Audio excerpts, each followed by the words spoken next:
and this was actually the moment where the light bulb went off for me as the brand guy of like, we have such reach and we're essential service. And before the term essential was kind of becoming more talked about, like, people rely on us for basic transportation and work every single day in, 10,000 cities around the world. So we have an ultimate responsibility to show up in a way that assures people that we're there for them when they need us, assures them they can help them move safely, but also partners with governments to make sure we're getting the right information out.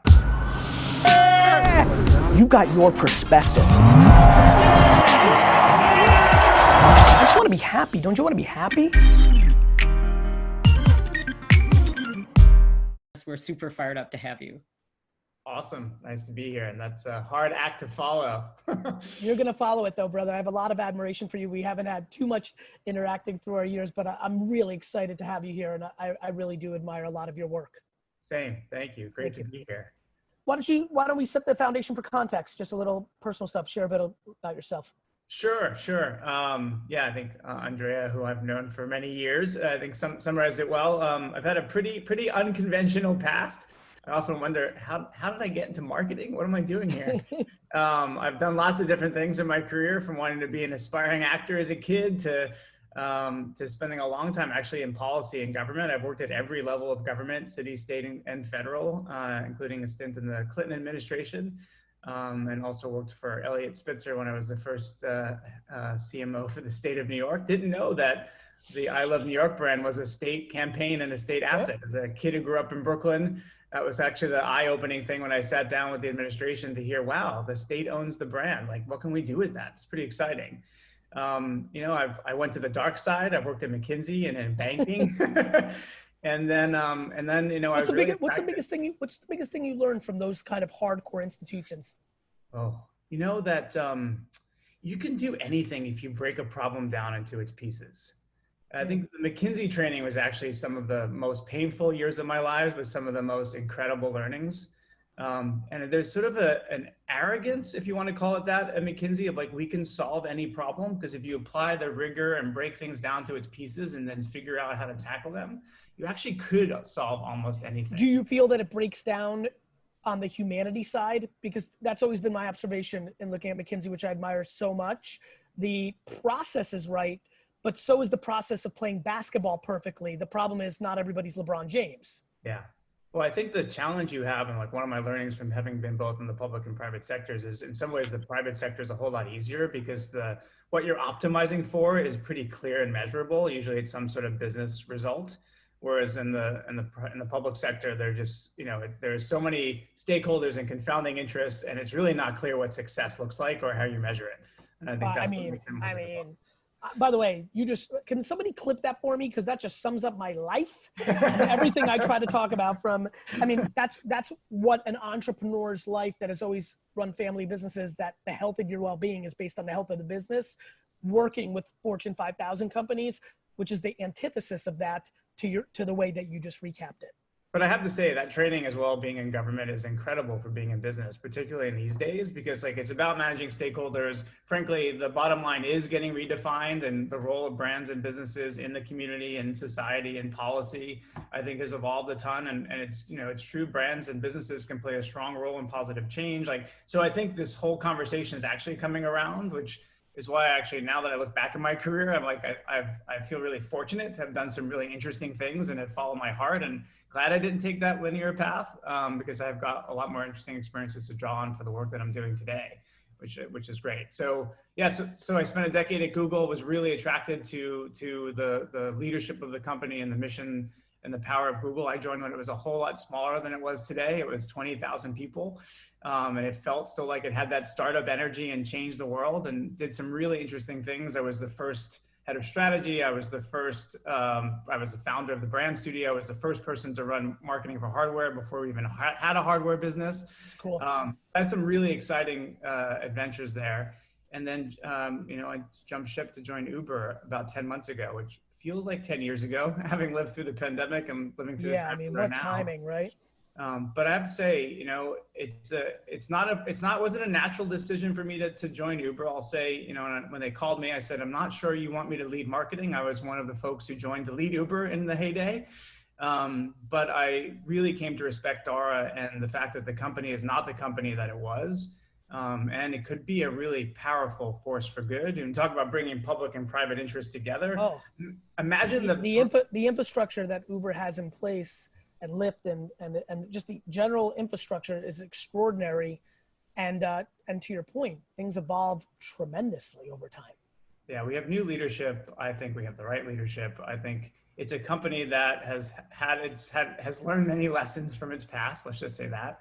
And if you could imagine leveraging the reach and the power and frankly the brashness and the boldness of what you think of Uber, imagine leveraging that to redefine work, leveraging that to get cities to be more sustainable, leveraging that to fight the pandemic. Like, that's kind of the company and the brand you want to be taking on these world problems. And so how do we harness that energy and that intent, which I do believe is in the company? Have you interacted with Travis Freeman yet? Oh. All right. Former executive at Vayner who's there. So Travis, my Travis. Sorry, you're Travis. I'm sorry. I was thinking infamous Travis, and I just went No. I'm sorry, not Travis Kalanick. No. My Travis, your Travis. Yes. Love Travis. Got it. Okay. I was like, man, how the hell did they not interact yet? I guess this COVID thing is crazy. Interact. I am like so every day, right? I figured. Sorry. No problem. No worries at all. Apologies to Travis, who I'm sure is listening, or he's like one of the best hires I've ever made. He's the best dude of all time. I'm sure if he's watching, if he's not busy, he was like, "What the hell?" Exactly. No, Travis is. Talk to me about 10 months in. A lot of people can relate to this. 10 months into a new gig, you're just getting your feet underneath you. Boom, probably the biggest single event that any of us have gone through in our careers, and for some people, our lives. How difficult was that? Obviously, Uber itself in its core business was, some businesses have flourished during this time. This is a real challenge for Uber's core business. Obviously, we see the Postmates news and different things like give us a little 411 on the chaos and maybe some insights that might be able to help other people that are going through chaos or one day will. Yeah, good question. Well, in some ways, Uber has been well trained at crises. Right. So it's a company that actually goes into its best mode when a crisis hits. I have to say, it's an incredibly rigorous operational company. And so we actually organized and scenario planned well in February before things kind of really were clear where they were heading. I mean, I was still keeping travel on the books till the end of March thinking, I'm going to go to India in April. I'm still going. Oh, I had this so wrong. I was like, okay, if everything goes atrocious, and this was like in March, atrocious, we'll all definitely be back by 4th of July. If it goes, that was my like catastrophic timing. So I can resonate with that. Go ahead. Yeah, we had a company-wide leadership summit planned in person in February, and Dara called it off, but said, those who are still willing to travel should, and a small group of us came together over 3 full days, every function of the company represented in about a group of 40 people, to really think through, what does this mean? What are the different ways this could play out? And frankly, what's our role? Like how should we show up in this? And this was actually the moment where the light bulb went off for me as the brand guy of like, we have such reach and we're essential service. And before the term essential was kind of becoming more talked about, like, people rely on us for basic transportation and work every single day in, 10,000 cities around the world. So we have an ultimate responsibility to show up in a way that assures people that we're there for them when they need us, assures them they can help them move safely, but also partners with governments to make sure we're getting the right information out.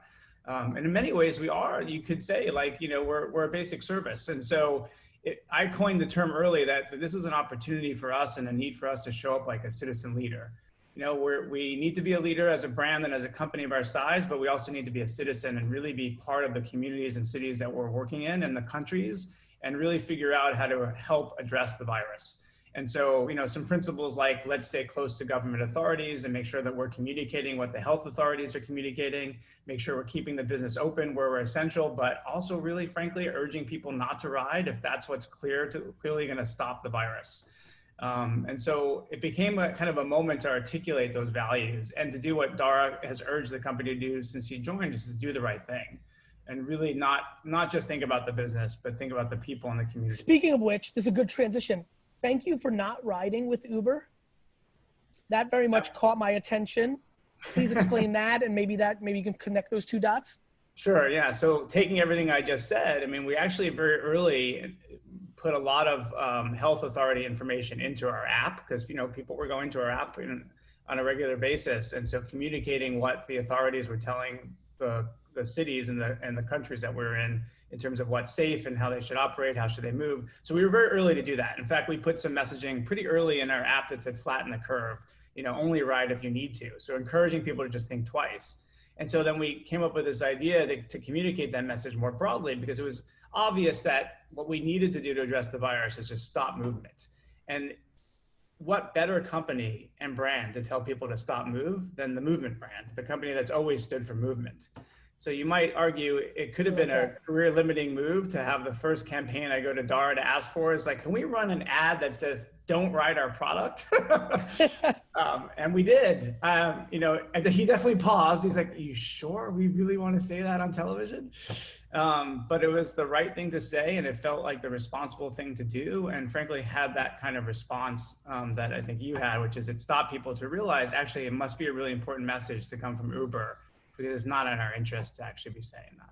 Big shout out to Jim Davis for the kind words of this show, giving you some love, Thomas, and the others. # marketing for the now. If you got insights, quotes, things of that nature, we love watching you all on Twitter. Thomas, what about the speed in which we all have to navigate now?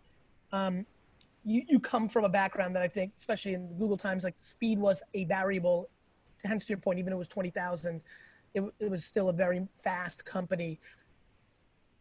Do you feel that the Zooms, Google Hangouts, Slacks, email, text, do you think the infrastructure from remote working is actually leading to more speed?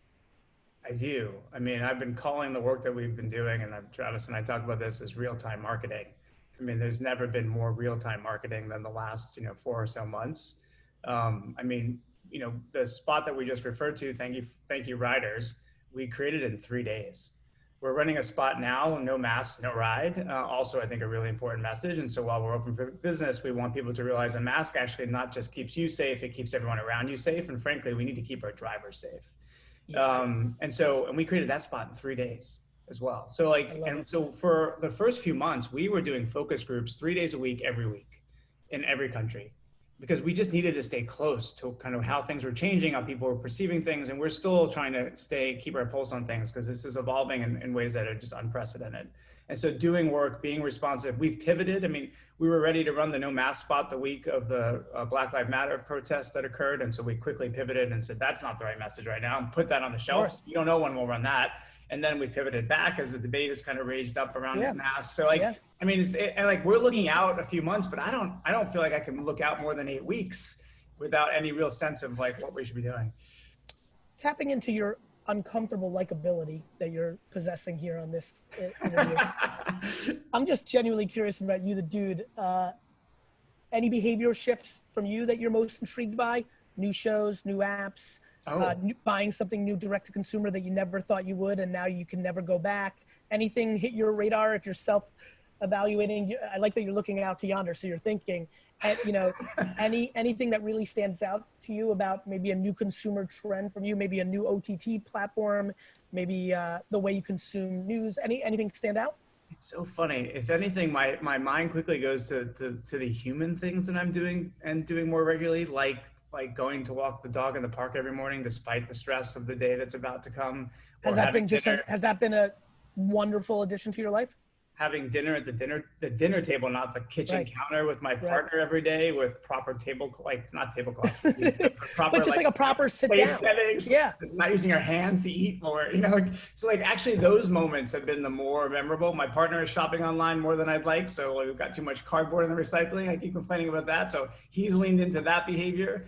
But I have to say, it's been more trying to embrace the human connections in this, and reaching out to friends and family that I haven't talked to in a long time. Actually, that's been sort of more memorable to me than some of the technology that maybe I've always used, or just I'm a slow adopter to.